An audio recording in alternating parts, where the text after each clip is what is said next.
Gail. Why don't, if you don't mind introducing, like, so who were the Pinkerton detectives? Okay. Why are they infamous slash notorious, and what made you want to write about, something related to them? Well, Alan Pinkerton was a Scot from Glasgow who came over to the States in the late 1840s, and he was pretty much run out of England because he was a Chartist. He wanted stuff for the working man, all that good stuff. So he came over here, and in 1850 he started what he called the National Detective Agency because he had found out that he was pretty good at hunting people down and finding out what was going on. And he started it in Chicago, and yeah, fascinating. And it developed, and he started having branches in other parts of the country, and he was known for helping to protect Lincoln when Lincoln was traveling from Illinois to DC to be sworn in as president, because there were a lot of rumors that a lot of these Southern radicals were going to come up and murder him before he got there. Wow. And Pinkerton hired the first woman detective. He hired people of all kind of different races because he knew it was important if he sent somebody out undercover that they would be able to fit in.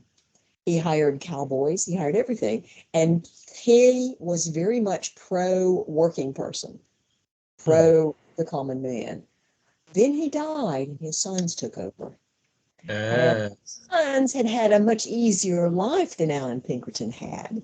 And suddenly they were looking at the money end. So all of a sudden now they're going and backing up the robber barons and the big miners and stuff and going in becoming strike breakers. And let's go out, and because these guys were going to pay them a lot more money. So his two sons, I think, in my opinion, took the reputation of the Pinkerton National Detective Agency and ran it into the ground after Alan Pinkerton died. Almost no one knows that. Like, almost no one knows that early period of the Pinkertons. They just always assume, oh yeah, those are the anti-labor, strike breaking, strong arm, kind of paramilitary almost type of force. And on top of all that, the American government finally said you could not use them in these labor disputes. And the Pinkerton Agency is still alive today at Finland, I think. Either Finland or Sweden, I don't remember which. One of those northern countries. They're still alive and well. Their name is still copyrighted. But Gail found out, right?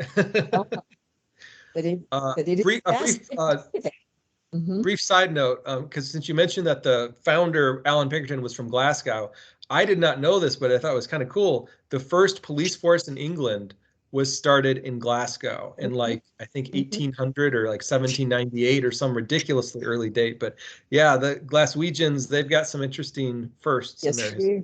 Yes, they do. Yeah. He came over, he started out making barrels, and he just sort of developed from there. And it's fascinating. He kept records. He had the first kind of,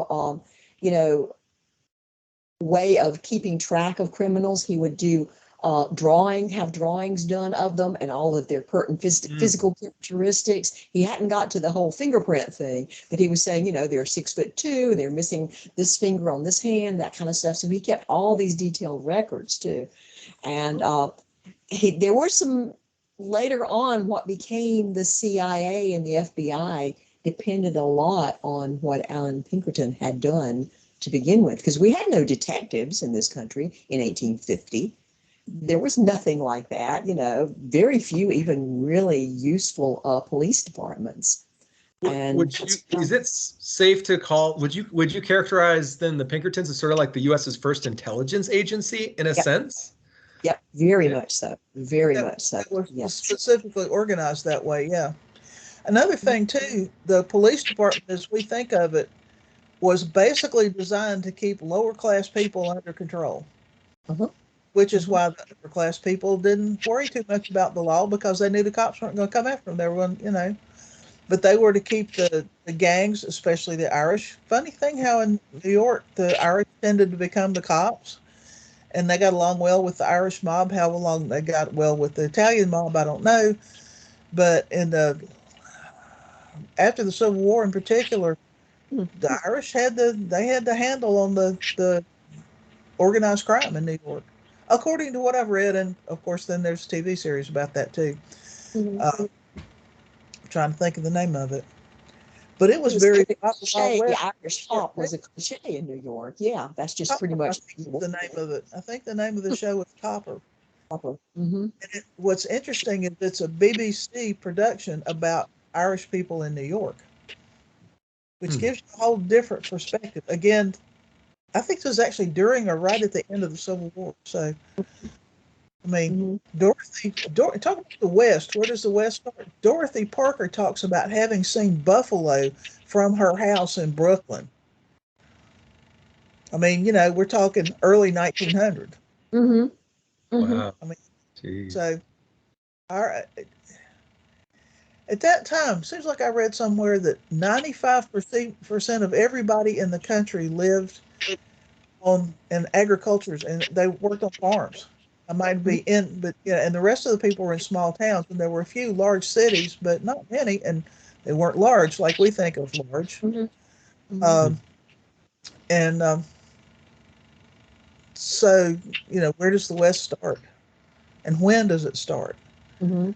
So, and if you listen to Doug Howard talk, Glassy Mountain is just as wild, wild west in the 20s as anywhere in Arizona or California or even Nevada. I mean, than Nevada now.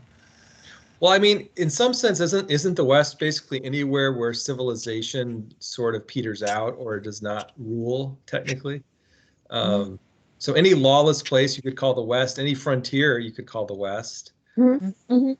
You even Yeah. see that in science fiction novels. Well, it's just like the old west. It's like this. It's again a cliche about something that has not a lot of control, a lot of oversight and everything. And again, and that the border varies. But the mythologized old west that we see in our TV and movies, and we're just starting to get away from that now, and, Mhm. and to look at what it was actually like. You know, Yeah. the the 30s and the 40s, the Western movies, the gunslingers, I mean, so much of that was fake. It just never happened. It Yeah. literally never happened. But we still love to read about it and we still want to see about it. Well, It's yeah. as much fantasy as fantasy. Is there another time in U.S. history or just history in general when bandits were so romanticized? Because you have like the Jesse James, that sort of Mhm. thing that just gets, kind of has a mystique to it or a certain romanticization to it. I Um, think in the 30s and the gangsters and the whole Bonnie and Clyde and that Mm-hmm. yeah. kind of stuff, very similar. Again, almost the same area. If you think about it out west, those wild out west, Yeah. that it Sure. sort of like, I think it just sort of like leached over from that time period. That was kind of the last of it. But they were admired and they were looked up to because Yeah. they were helping the little man, weren't they? During the Hmm. Depression. Yeah. Interesting. Yeah, how Let's go about that? back to Robin Hood. And if you read Mhm. Irish mythology, most of what they're talking about is cattle raids. Yeah. They were cattle rustlers in Ireland. They didn't wear cowboy hats. They wore whatever. And their mythology was about the stealing the great bull of, whoever's Mhm. that Hmm. stud bull was. The Um, borders in southern Scotland, coming over the border into England and raiding for cattle and taking them back home so the poor people can eat. Yeah, all over the world, that pretty much occurs, and they become myths. mhm.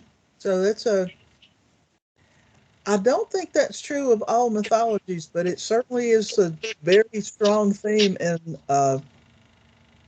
Anglo mythology, Mhm. and Yeah. to some extent, what little bit I've read of European. Well, I Um, think even the Chinese have like something called the water margin, which is kind of like their version of Robin Hood, is my understanding. I So was it, going yeah, to it ask does you about happen. that. Yeah, John, about China. I would think they would have something similar. What about the samurai? How were they considered?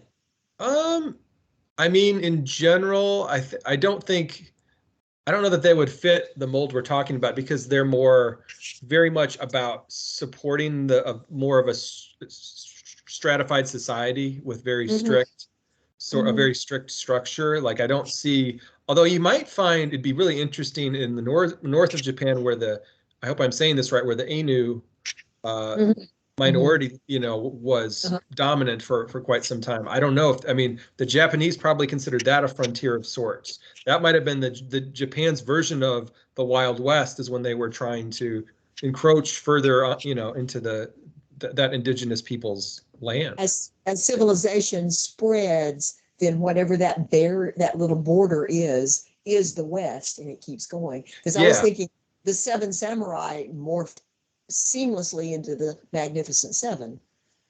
Pretty easily. much the same story. So Very much the same story, same characters, even Mhm. different Mhm. costumes, Yep. different Well, and stuff. just getting back to what we were talking about last week about science fiction and westerns having all this commonality. Like if Mhm. you watch Mandalorian, especially the first season, there's basically a season where he is trying to help a village that's being attacked by bandits periodically and raided periodically, and that whole episode was to me just a western. Yep. I mean, it was basically the Seven Samurai, only it was the one samurai. Mhm. And the Mandalorian is that samurai, and he's teaching that village how to defend itself, which is cool. So do you think that concept is so popular? The American Western is so popular in Europe and in England because they're so far from that, and for in this country, it's such a recent thing. It's Yeah. literally, just like yesterday for us. So that kind of stuff is yeah. And as humanity hopefully spreads out to other worlds, it's going to be very much the same thing. You'll have the settlements, and everything is nice and hunky-dory. And as you spread out, you're going to have the wild, lawless West. Yeah. It's going to happen. I do wonder if westerns will have a resurgence in the U.S. just in terms of in popular culture at some point. Um, because I think one reason maybe westerns aren't as popular. Well, I have sort of two theories, just running hypotheses. One is maybe westerns really are popular, but they're just not the way we think of them, since like you said, they're not the traditional mythology. But you still have shows like, what is it, 1887 and Yellowstone, that are super popular, very, very well received. So in that Mhm. sense, westerns have never really gone away. But at the same time, I sort of feel like with other science fiction and other shows like The Expanse, where again, it's, as Gail just said, it's humanity stretching the limits of the frontier. I mean, I think we as a culture are sort of getting our fix for that human innate need to explore, almost through that, instead of needing to go back to the old Western stories. So I kind of feel like the only reason the Westerns have maybe fallen out of favor, if you want to call it that, is more because we're just getting that same need met in other ways in the popular culture. Not because there's anything intrinsically uninteresting about Westerns or anything intrinsically boring about Westerns. I don't think that's true at all. But it's just, we find new ways to package our stories all the I time. think it's because the people who are making stories now did not grow up in the 50s, 60s. They were born in the 80s. This is something brand new to them, and they've never read all this. This Yeah. is just it's new stuff to them, Yeah. and they are taking a little different perspective on it than we did in the 50s, which is thank God. Um, I'll never forget watching movies one day with my dad. There were three movies in a row, and they were all about Custer. The first one had Custer as this great tragic hero, and the next one had Custer as being such a bastard that it was a heroic act to kill him. And I forget about the third one, but the fact that they had these movies were made 10 years apart, Interesting. different Yep. perspectives. Mhm. Um, Yep. One of them had Ronald Reagan in it to give you an idea how old that movie was. You know, he was an actor. Remember? I do. Uh, I wanted to talk about the story origin thing about the Western. It says Western Eastern, which is about is the maverick, is the person who's not following the rules, the odd individual, the Mandalorian, the Yeah. uh, whoever. Is he the hero, or is he disrupting the situation in such a way that it's dangerous for everybody else? So when Shane comes in and defeats the guy who's trying to kill off the sheep herders, I forget exactly what Shane did, but you know, Yeah. but it's the lone stranger who comes in and does whatever he needs to do and rides off into the sunset. Does that disrupt the culture, or is he a hero? And does he solve the problem? And that's an interesting As thing. long as he rides off, I think that's what they're looking for. I think as long as he rides off, everybody's happy. If he stayed, I think then he becomes more and more of a disruptor. But I think that's why we so often use him as he, rides off into the sunset, because now we don't have to deal with the disruption that he causes anymore. Mm-hmm. He's So, he's pulled out the Jesus nut from the helicopter. Now we have to fix the helicopter, but we don't have the problem we had before. We have nice new problems. yep, Well, fascinating. yeah, so that is interesting how the hero can become the villain at the kind of drop of a hat there. If he stays and disrupts things. But if he leaves, then yay, he was wonderful. Come back, Shane, but knowing that he never will. But that's great. But yeah, that's the thing. Heinlein was talking about how a certain group of humanity is the pioneer, the pathfinder, the ones who are brave enough to go out and risk things. And the rest of them are happy to follow along in their path after they've straightened things out and dusted everything away. But the vast majority don't like them and find them uncomfortable to be around. So that's why we always have to have a frontier, somewhere to go to, because if not, that small group of humanity is going to cause nothing but trouble. Mm. And the pioneer can't stand to be around too many people. Mm-hmm. They want the mountain man who he wants to come in for rendezvous every 5 years or whatever, but he wants to be out there in the mountains, just him and and the animals and the trees and whatnot. He can't stand to be around people. So this makes me. Daniel Boone. Yep, elbow room, said Daniel Boone. Oh. There you go. Yeah, this kind of makes me wonder. So in today's culture, who would you say are our modern day closest equivalent to cowboys? Because this conversation makes me think like of truckers, because truckers always on the move, always going one place to the next, don't really necessarily love, big cities, being around people all the time. There's one of my favorite just campy fun movies is Big Trouble in Little China. And at the end, of course, Jack Burton is like, look, guys, we killed the big bad guy. We took care of Lo Pan. I got to get back on the road. I got to get out of here. Yep. He's leaving. He's leaving. And even though people could try to say, no, you should stay. He's like, no, I'm out of here. And it's like, to be true to who I am, I literally do not have a personality that stays in one place. And that's getting to kind of what I think you're both saying, that there's just a certain portion of the population that is nomad at heart. And maybe I'm getting too deep with this or trying to extrapolate too much here, but I wonder if it goes back to almost our ancestral history or like our ancestral memory of being nomads, because of course we were always nomads for tens of thousands, if not hundreds of thousands of years. Mm-hmm. And so it's almost like I wonder if there's a certain part of our population that's hearkening back to that in their DNA. Yeah. Well, if you want to look at the hero's journey, the hero goes and he solves the problem, but then he goes back home. If he stays, he has to transfer into the next archetype to become the ruler of some kind, because if he's the one that solved the problem, they're going to want him to keep solving the problems.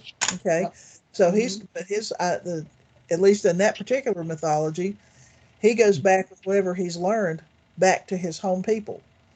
Now he may go off on another quest, but he brings back what he's learned to them. And a lot of people kind of forget about the coming back home with the elixir part of the hero journey, because what I've been studying lately, that's like you're part of your life between the 20s and the 30s. You're the hero. And from then you come into a queen arc, which is more about being a parent, taking care of the community. Yeah. And then that's up into your 40s and maybe early 50s. And from your 50s to your 60s, that's another arc. And 70s and 80s are other arcs, which I find very interesting, being 70. Yeah, that's a great way to think of it. And then, like, for example, and again, I'm just spitballing, but like maybe 70s to 80s, there's this sort of this mentorship arc where you are instrumental in shaping that next generation. And so your collective knowledge, which is of course precious and not going to last forever. I mean, that's so crucial to pass that down. And of course, a lot of stories you could argue are like with Star Wars, especially, you could argue Star Wars is just this story of like failure of collective memory, because you've got like the cycle just repeating itself, like the master and then the student goes to the dark side, and it's like You know what I mean? Just again and again, the Jedi corrupted and corrupted and corrupted. Mhm, So, mhm. sorry, Astronauts. went on a tangent there. Astronaut. Reps, yeah. Astronauts are Western heroes now. Astronauts and Jacques Cousteau. Here we go. This- Nature, like photographers or people who are, yeah.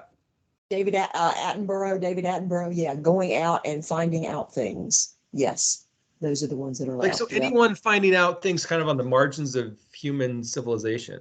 And human knowledge. So Stephen Hawking and Neil deGrasse Tyson. Yeah. There you go. So astronauts are basically space cowboys, and Space cowboys. Yeah. And that's a good movie. Scientists. very cool. All right, I think that'll wrap up this video. But yeah, I like how we covered a lot of ground with, you know, everything from the Pinkerton detectives to what is a Western again, and then kind of bringing it back to like the modern day.